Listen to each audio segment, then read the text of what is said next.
Hi കൂട്ടുകാരെ, പുതിയൊരു വീഡിയോയിലേക്ക് എല്ലാവർക്കും സ്വാഗതം.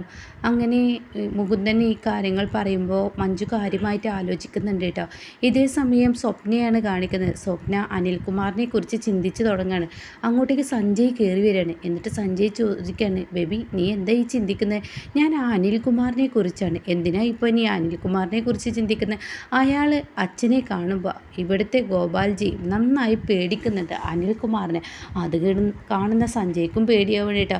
അത് നീ എന്തിനപ്പോൾ ശ്രദ്ധിക്കുന്നത്? അല്ല, നമുക്ക് ഉപകാരമുള്ള ചില തെളിവുകൾ നമുക്ക് ഒപ്പം നിർത്തുകയാണ് നല്ലത്. കാരണം ഈ അനിൽകുമാർ നാളെ ഈ സ്വത്തുക്കളെല്ലാം അടിച്ചു മാറ്റുമെന്ന് മനസ്സിലാക്കിയാൽ നമുക്ക് എന്തെങ്കിലും ഒരു തെളിവ് അയാൾക്കെതിരെ ഇറക്കാൻ വേണ്ടേ? അത് കേൾക്കുന്ന സഞ്ജയ്ക്ക് അങ്ങ് ദേഷ്യം പിടിക്കാൻ കേട്ടോ. എന്താ, ഞാൻ എപ്പോഴും നീ ഒരു ബുദ്ധിയുള്ളവളാണെന്ന് കരുതി നിനക്കൊപ്പം നിൽക്കുമെന്ന് നീ കരുതിയോ? നീ എന്താ എന്നെ പൊട്ടനാക്കുകയാണ്? ഞാനാണ് നിന്നെ കല്യാണം കഴിച്ചത്. ഭാര്യ ഞാൻ പറയുന്നതിനനുസരിച്ച് ജീവിക്കണം. അത് കേട്ടിട്ട് ചാച്ചുവും ശാലിനിയും എത്തി നോക്കണം കേട്ടോ. അങ്ങനെ സഞ്ജയ് വലിയ രീതിയിൽ തന്നെ പൊട്ടിത്തെറിക്കുകയാണ്. നീ എൻ്റെ വാക്കുകൾക്ക് ഒരു വിലയും കൊടുക്കുന്നില്ലെങ്കിൽ പിന്നെ ഞാൻ എന്തിനാണ് നിൻ്റെ ഭർത്താവുന്നത്? നീ നിൻ്റെ ഇഷ്ടം പോലെ നടക്കുകയാണോ? ഈ ചെറിയ കാര്യം പോലും നിനക്ക് കേൾക്കാൻ പറ്റില്ലേ? ഞാൻ പറഞ്ഞില്ലേ വേണ്ടാത്ത കാര്യങ്ങൾക്ക് പോകണ്ടെന്ന്. ഈ അനിൽകുമാറിനെ കുറിച്ച് നീ എന്തിനാ പറയാൻ പോകുന്നത്? അതെന്തിനാ അന്വേഷിക്കാൻ പോകുന്നത് എന്നൊക്കെ ഇങ്ങനെ പറയുമ്പോൾ സ്വപ്നം മനസ്സുകൊണ്ട് ചിന്തിക്കുകയാണ്, ഇയാൾ എന്നിൽ നിന്നും എന്തോ മറച്ചു വെക്കുന്നുണ്ട്. അതാണ് സത്യം. എന്നിൽ നിന്നും മറച്ചു വെക്കുന്നതാണ് കൊണ്ടാണ് ഇയാൾ അനിൽകുമാറും ഗോപാലിനും എന്തോ രഹസ്യമുണ്ട്. അത് ഈ പറയുന്ന സഞ്ജയ്ക്കും അറിയാം. എന്നാൽ അത് ഞാൻ കണ്ടെത്തുക തന്നെ ചെയ്യും. അപ്പോഴേക്കും ചാച്ചുവിനും ഷാനിക്കും സന്തോഷമാവുകയാണ് കേട്ടോ. ഇതേ സമയം സോറി സഞ്ജയ്, ഞാൻ പെട്ടെന്നുള്ള ആ ഒരു ദേഷ്യത്തിൽ ഞാൻ ഇറങ്ങി. സഞ്ജയ്ക്ക് ഇഷ്ടമില്ലെങ്കിൽ ഞാനത് ചെയ്യില്ല എന്ന് പറഞ്ഞ് സഞ്ജയനെ കെട്ടിപ്പിടിക്കുമ്പോൾ, ബേബി ഞാൻ പെട്ടെന്ന് നിന്നെ വഴക്ക് പറഞ്ഞ്, നീ എന്നെ അങ്ങ് ക്ഷമിക്കണം നീ എന്നോട് എന്നൊക്കെ പറഞ്ഞിട്ട് സഞ്ജയ് സംസാരിക്കുമ്പോൾ അത് കേട്ടിട്ട് വല്ലാത്ത ജാതികൾ രണ്ടും കണക്കാണ്. അപ്പോഴേക്കും ശാലിനി അവിടെ നിന്ന് ആ കെട്ടിപ്പിടുത്തം കാണുമ്പോൾ ശാലിനി അങ്ങ് പോവാണ് കേട്ടോ. അപ്പോൾ ചാച്ചു പിറകെ പോവാണ്. അപ്പോൾ ഉടൻ തന്നെ എന്താ നീ ആലോചിക്കുന്നത്? അല്ല, ഈ സ്വപ്ന ഗോപാൽജി അനിൽകുമാറും തമ്മിലുള്ള ബന്ധം എന്തെന്ന് അറിഞ്ഞു കഴിഞ്ഞാൽ തീർച്ചയായും ഇവിടെ. അപ്പോഴേക്കും ചാച്ചു പറയണേ, ഇനിയൊന്നും മിണ്ടാതിരുന്ന ഇവിടെ കൊലപാതകം ഉണ്ടാവും, നിൻ്റെ അച്ഛൻ നിന്നെ കൊല്ലുമെന്ന് പറയണം കേട്ടോ. എന്നാൽ നമുക്ക് അത് ചെയ്യാം.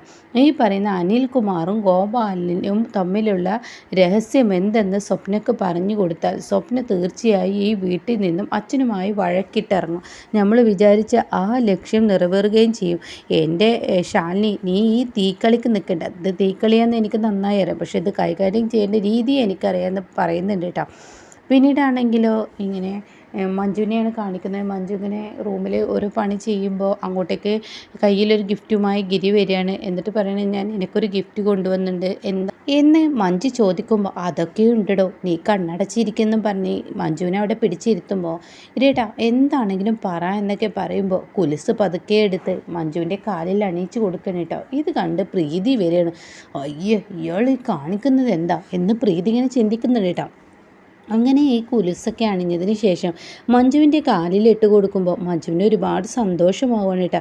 അങ്ങനെ മഞ്ജുവിനോട് പറയണേ, നീ ഇത് ഒരുപാട് ആഗ്രഹിച്ചതാണ്, പക്ഷേ നിനക്കൊരു പോലീസുകാരിയാവുമ്പോൾ ഇതിടാൻ പറ്റത്തില്ല, അതുകൊണ്ടാണ് ഞാനിത് വാങ്ങി വന്നത്. അപ്പോൾ ഉടൻ തന്നെ മഞ്ജു പറയണേ, പോലീസുകാരി ആയതുകൊണ്ട് തന്നെ എനിക്ക് ഒരുപാട് ബുദ്ധിമുട്ടുകൾ അനുഭവിക്കേണ്ടി വന്നു എന്ന് എനിക്കിപ്പോൾ മനസ്സിലായി. അയ്യോ, പോലീസ് ജോലി വേണ്ടെന്ന് വെക്കാനല്ല ഞാനിത് പറഞ്ഞത്. അതൊക്കെ കേട്ടിട്ട് പ്രീതിക്ക് ദേഷ്യം വരണേ.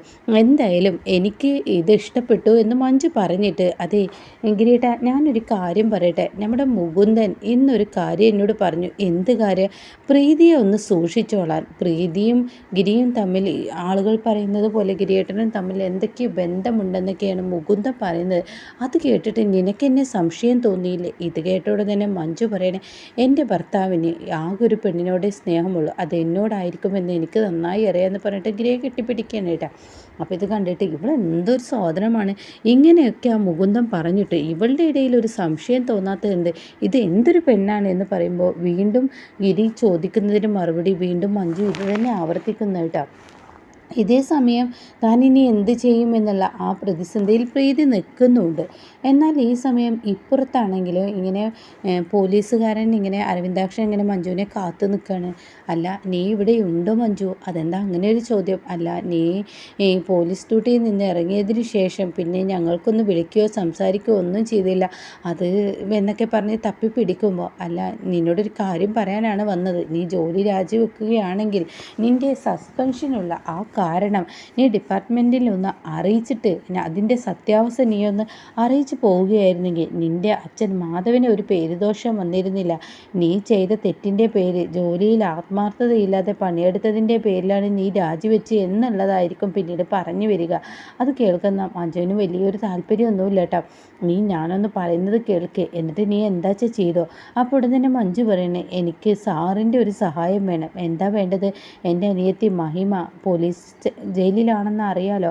അവളല്ല പീതാംബരനെ കൊന്നെന്ന് നമുക്ക് എല്ലാവർക്കും അറിയാം. പക്ഷെ പീതാംബരനെ കൊന്നത് ആരെന്ന് ഏകദേശം തെളിവുകൾ എൻ്റെ കൈകളിൽ കിട്ടിയിട്ടുണ്ട്. പക്ഷേ അത് എനിക്ക് ഇപ്പോൾ പോലീസ് വേഷമല്ലാത്തതുകൊണ്ട്, പോലീസ് ഡ്യൂട്ടിയിലല്ലാത്തതുകൊണ്ട് എനിക്ക് പലവരെയും ചോദ്യം ചെയ്യാനും തെളിവുകളും ഫയലുകളും ഒന്നും പോലീസ് സ്റ്റേഷനിൽ നിന്ന് എടുത്തു തരാനും തന്നെ ആരുമില്ല. അതുകൊണ്ട് തന്നെ അരവിന്ദാക്ഷൻ സാർ എന്നെ സഹായിക്കുമോ? സോറി, എനിക്കൊരു ചെറിയ കുടുംബമുണ്ട്. ഈ പീതാംബരൻ്റെ കേസ് ക്ലോസ് ചെയ്തതാണ്. ഇനി ഞാനായിട്ടത് റീഓപ്പൺ ചെയ്ത് കഴിഞ്ഞാൽ എൻ്റെ ജോലിയെ അത് ബാധിക്കും. എൻ്റെ കുടുംബത്തെ എനിക്ക് നോക്കാൻ കഴിയില്ല. അതുകൊണ്ട് എന്നോട് ഇത് പറയണ്ട എന്ന് പറയുമ്പോൾ മഞ്ജുവിൻ്റെ കണ്ണ് നിറഞ്ഞ് മഞ്ജു അവിടെ നിന്ന് ഒന്നും മിണ്ടാതെ പോവാനിട്ടാ. ഇത് കാണുന്ന ബിജുക്കുട്ടൻ പറയാണ്, എന്തിനാ അരവിന്ദാക്ഷൻ സാറേ ഇങ്ങനെയൊക്കെ മഞ്ജുവിനോട് പറഞ്ഞ്? ഇത് എനിക്ക് പോലും ചെയ്തു കൊടുക്കാൻ പറ്റുന്ന കാര്യമാണ്. പിന്നെയാണ് സാറിന് എടോ ഞാനങ്ങനെ പറഞ്ഞത്. അവൾക്ക് ഇപ്പോൾ ഞാൻ സഹായം ചെയ്തു കൊടുത്താൽ തീർച്ചയായും അവൾക്ക് പിന്നീട് ജോലിക്ക് വരണമെന്നുള്ള ആഗ്രഹം ഉണ്ടാവില്ല. എന്നാൽ അവളുടെ അനിയത്തിയെ ഇറക്കാൻ അവൾ യൂണിഫോം ഇടണം എന്നുള്ള ആ അവസ്ഥ എത്തിക്കഴിഞ്ഞാൽ തീർച്ചയായും അവൾ യൂണിഫോം ഇടും. അതിനു വേണ്ടിയാണ് ഞാനിത് ചെയ്തതെന്നൊക്കെ ഇങ്ങനെ പറയുന്നുണ്ട് കേട്ടോ. പിന്നീട് ഭാനുമതി അമ്മയെ അങ്ങനെ കാണിക്കുന്നത്, സ്വപ്ന കയറി വന്നിരിക്കുകയാണ്. അമ്മേ എന്ന് പറഞ്ഞ് വിളിക്കുമ്പോൾ, എന്താടി ഈ വീട്ടിൽ മനസ്സമാധാനം കണ്ടെന്ന് വന്നപ്പോൾ പിന്നെയും നീ ഇങ്ങോട്ടേക്ക് വന്നിരിക്കുക? ഇതെന്താ അമ്മേ സ്വന്തം മോളെക്കുറിച്ച് ഇങ്ങനെയൊക്കെ പറയുന്നത്? നീ നീ ഇങ്ങനെ ഒരു മകളായതുകൊണ്ടാണ് നിന്നെക്കുറിച്ച് എനിക്ക് അങ്ങനെ പറയേണ്ടി വരുന്നതെന്ന് ഭാനുമതി അമ്മ പറയുന്നുണ്ട് കേട്ടോ. അപ്പോൾ ഉടൻ തന്നെ, എടി നീ ആ ഗോപാലിൻ്റെ സ്വത്തുക്കൾ കണ്ടിട്ടല്ലേ ഇതൊക്കെ ചെയ്ത് എന്നൊക്കെ പറയുമ്പോൾ മഞ്ജു കയറി വരുന്നുണ്ട്. അങ്ങനെ ഉണ്ടായ സത്യങ്ങളെല്ലാം അതിന്ന് വീഡിയോ വന്നിട്ടുണ്ടല്ലോ, അതുകൊണ്ടാണ് ഡീറ്റെയിൽ ആയി പറയാത്തത് കേട്ടോ. അങ്ങനെ ഉണ്ടായ സത്യങ്ങളെല്ലാം ഇങ്ങനെ സ്വപ്ന പറയുന്നത് കേട്ടിട്ട് അത് മഞ്ജുവിന് ദേഷ്യം അടങ്ങുന്നില്ല കേട്ടോ. അങ്ങനെ മഞ്ജു ദേഷ്യത്തോടു കൂടി അകത്തോട്ട് കയറി വന്നിട്ട് എടി എന്ന് പറഞ്ഞ് ഒരൊറ്റ ചവിട്ടാണ്ട് ചവിട്ടുമ്പോൾ ഭാനുമതി അമ്മ മോളെ എന്ന് പറഞ്ഞ് എണീപ്പിക്കാൻ കേട്ടോ. മഞ്ജു നീ എന്തേ കാണിച്ചത്? അവൾക്ക് തെറ്റുപറ്റി എന്നുള്ള സത്യം തന്നെയാണ്. ഗോപാലിനെ പറ്റിച്ച് ഇവൾ എൻ്റെ അനിയത്തിയെയും അതുപോലെ തന്നെ ഗോപാലിൻ്റെയും കുടുംബത്തെയും ഗിരിയേട്ടനെയും ഒക്കെ പറ്റിച്ച് ഇവൾ സഞ്ജയെ കല്യാണം കഴിച്ച്. അതൊക്കെ ഒരു തെറ്റാണെന്ന് എനിക്ക് നന്നായി അറിയാം. പക്ഷെ ആ തെറ്റ് ഞാൻ അംഗീകരിക്കും. പക്ഷെ എൻ്റെ അനിയത്തി, ഇവളുടെ വയറ്റിലില്ലാത്ത കുഞ്ഞിൻ്റെ പേര് എൻ്റെ അനിയത്തി ഒരു കൊലപാതകി എന്ന് പറഞ്ഞ് എന്നെയും ഗിരിയേട്ടനെ പോലും മഹിമക്കെതിരാക്കിയപ്പോൾ മഹിമ എത്രമാത്രം വേദനിച്ചിട്ടുണ്ടാവും. അവൾ എത്രമാത്രം എന്നോട് ആ വാക്ക് പറഞ്ഞിട്ടുണ്ട്. എന്നിട്ട് ഇവൾ ഒറ്റയിരുത്തി കാരണമല്ല ഞാൻ എൻ്റെ അനിയത്തിയെ ഇങ്ങനെയൊക്കെ ചെയ്ത്. അതുകൊണ്ട് ഞാൻ ആദ്യം എൻ്റെ അനിയത്തിയെ വരട്ടെ, അവളോട് മാപ്പ് പറയട്ടെ, അതിനുശേഷം നിനക്ക് ഞാൻ ശിക്ഷ വിധിക്കുവടി. അത് കേൾക്കുന്ന ഭാനുമതി അമ്മ, മഞ്ജു വേണ്ടാത്തതിന് നിൽക്കേണ്ട. ഇല്ലമ്മ, ഇവൾക്ക് കൊടുക്കേണ്ട ശിക്ഷ ഞാൻ കൊടുക്കും. അത് കേൾക്കുന്ന സ്വപ്ന പറയണേ, നീ എന്ത് ശിക്ഷ എടുത്തരിക? ഗോപാലൻ്റെ വീട്ടിൽ ചെന്ന് ഞാനിങ്ങനെ കള്ളഗർഭത്തിലൂടെയാണ് സഞ്ജയെ കല്യാണം കഴിച്ചത് എന്നുള്ള സത്യം നീ വെളിപ്പെടുത്തുമായിരിക്കൂല്ലേ? ആർക്ക് നിൻ്റെ വാക്കിന് വില കൊടുക്കുക? പോലീസ് യൂണിഫോം ഇല്ലാത്ത നീ ആരോട് വിളിച്ചു പറഞ്ഞാലും ആരും തന്നെ ആ വാക്കുകൾക്ക് വില നൽകില്ല എന്നിങ്ങനെ പറയുന്നുണ്ട് കേട്ടോ. അപ്പോൾ ഇങ്ങനെയൊക്കെയുള്ള ഒരു എപ്പിസോഡാണ് ഇന്ന് വന്നിരിക്കുന്നത് കേട്ടോ.